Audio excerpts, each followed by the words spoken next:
Hi everyone, my name is Hagai Levi. I'm a PhD student in Ron Shamir's Dran Elkon's lab. Today I'm going to talk about one of our projects that revolves around computational methods for active module identification in biological networks. This work was published at the beginning of 2021 in the Molecular System Biology. In contrary to what the title of this work might suggest, this work encompasses more than just presenting a new algorithm.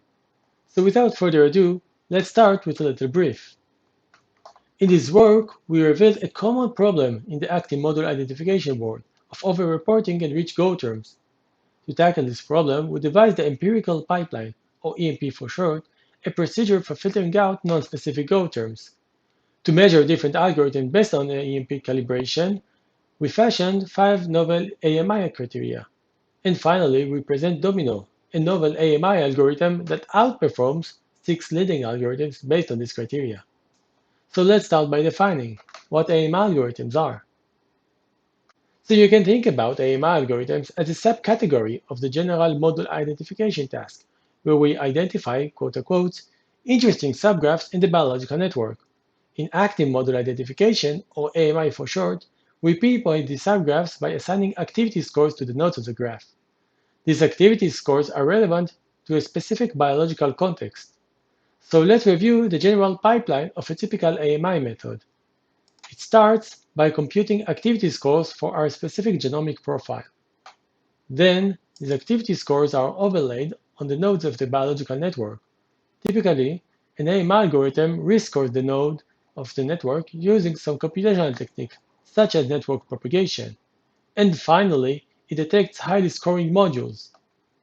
Now, in order to explore the biological meaning of each module, they are subjected to a functional enrichment analysis, commonly against the gene ontology, or GO for short. So this analysis yields a two-dimensional table where each module gets an enrichment score for each Go term. So when we began our work, we aimed to benchmark or evaluate different AMI algorithms based on biological signals they capture, and we decided to measure biological signals based on enrichment scores like we saw in the previous slides.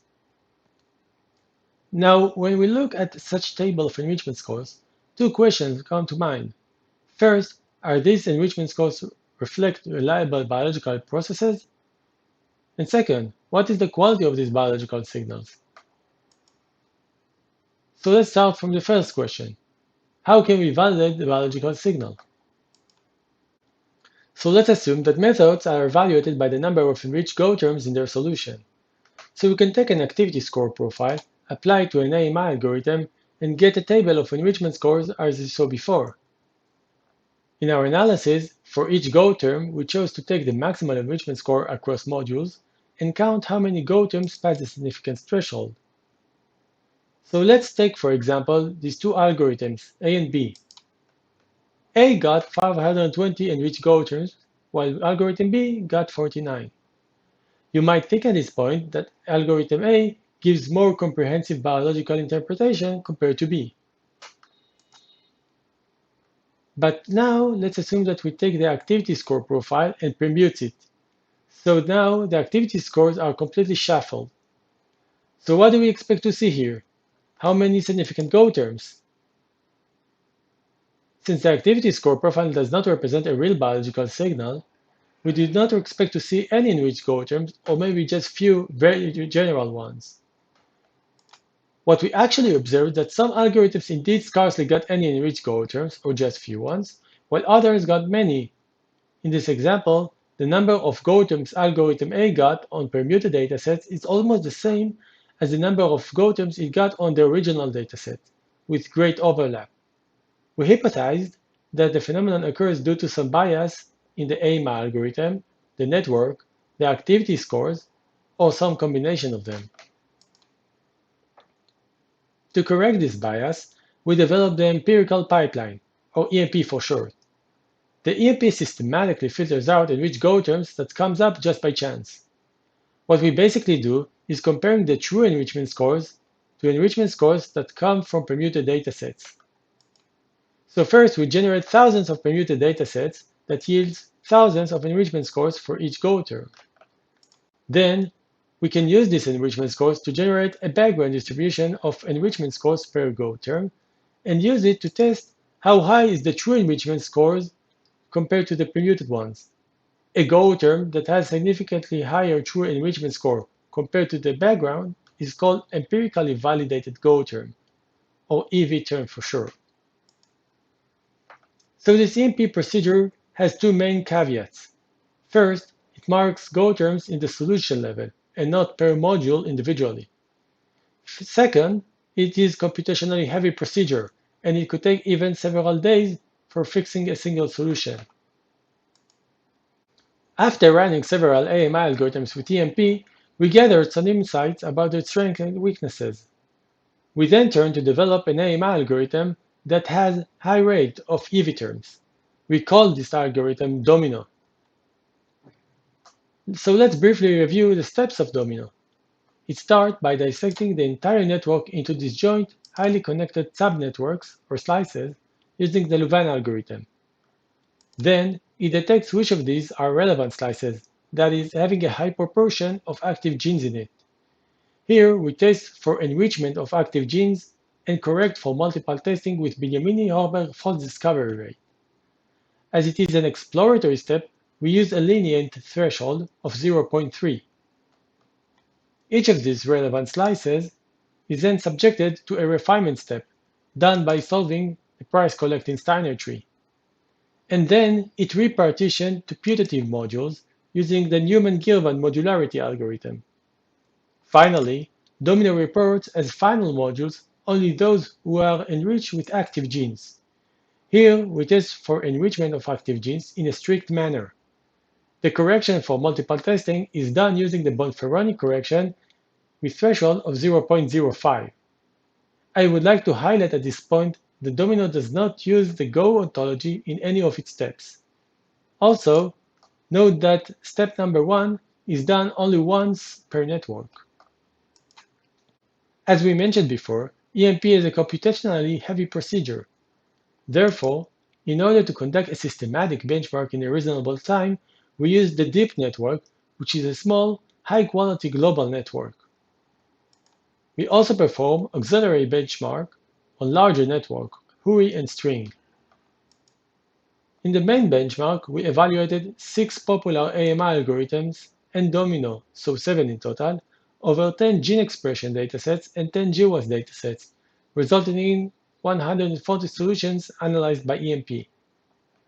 To get activity scores from gene expression and GWAS datasets, we compared p-values for the perturbation of the gene using EDGAR for gene expression and Pascal for the GWAS. So how do we actually evaluate and compare different solutions? We fashioned 5 novel evaluation criteria that are based on empirically validated terms. It is worth to mention here that at least some of these criteria can also be applied regardless to the EMP calibration. In the next slides, I'll present each time some of the criteria and show the results. First, there is the empirical to hypergeometric ratio criterion, or EHR for short. In this criterion, we measure the fraction of EV terms compared to the total number of significant Go terms in the solution. In this example, the solution we got from algorithm A and algorithm B has the same EHR levels, even though they have different number of enriched Go terms. Next, in the MEHR criterion, we calculate the fraction of enriched Go terms that are also EV terms inside each module individually. For example, here module number 2 of algorithm A has an MEHR value of 0.5. To give an MEHR score for the entire AMI solution, we simply average the scores across modules. So in the main benchmark, Domino excelled in the EHR and the MEHR criteria on both gene expression and GWAS datasets. These results show that we can use Domino even without correct it using the EMP procedure when the computational resources are limited. Next criterion is biological richness. Here we want to measure the diversity of Go terms in the solution. However, simply counting Go terms is not enough, since multiple Go terms might represent similar biological processes. To deal with this issue, we used Revigo, a method for deriving a non-redundant set of Go terms using a semantic similarity metric, and counting the resulting number of Go terms. To illustrate this, Let's take a look on the figure here.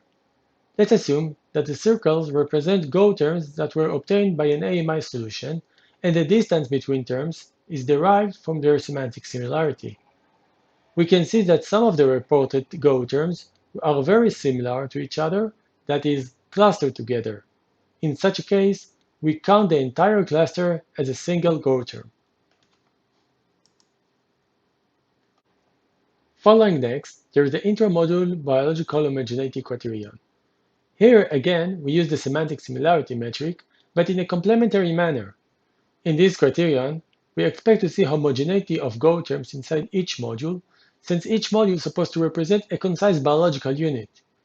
Using the same plot from the previous slide, we can think about the Go terms encircled in red as coming from the red module, and Go terms encircled in blue as coming from the blue module. Consider the average semantic similarity between Go terms. We may say that the blue module is more homogeneous than the red module, even though the blue one contains a higher number of significant Go terms. In the biological regions of the intramodule homogeneity criteria, Domino and NetBox outperform the other algorithms, with NetBox coming first most of the time. Finally, we measure the robustness of the solution, or how sensitive it is to missing data, in our case, activity scores.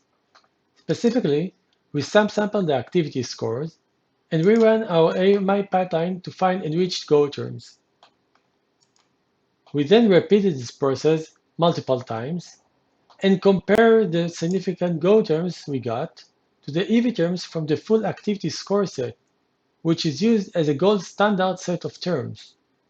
To compute robustness, we used both F1 and AOPR. Here we got consistent results, in which Domino dominates on both gene expression and GWAS datasets. Here we can see the average runtimes of the benchmarked algorithms. As you can see, Domino's runtime is several orders of magnitude shorter than the other algorithms. For those who wish to correct the results using EMP, the runtime of the AMI algorithm is even more crucial, as the runtime of EMP is highly affected by the runtime of the AMI algorithm it corrects.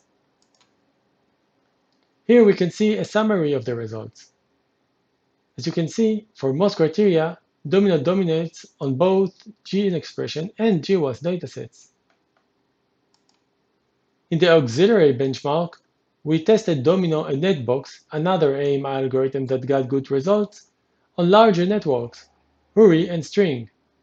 Here, too, Domino got better results. To sum it up, Domino, our newly developed algorithm, outperforms the other algorithms we benchmark. We believe that the future work should be invested in understanding the causes of the AMI biases detected by EMP. A better understanding of these biases could yield a more efficient correction procedure and improved AMI algorithms. As I already mentioned, our work was published this year in the Molecular System Biology, and I encourage those of you who are interested to read more and get more details. Also, the codebase of Domino, EMP, and the benchmark is freely available as 3 modular codebases in GitHub. On a final note, I want to thank all my lab members, and of course my advisor, Professor Ran Shamir and Professor Rani Elkon, for helping me to get this work done.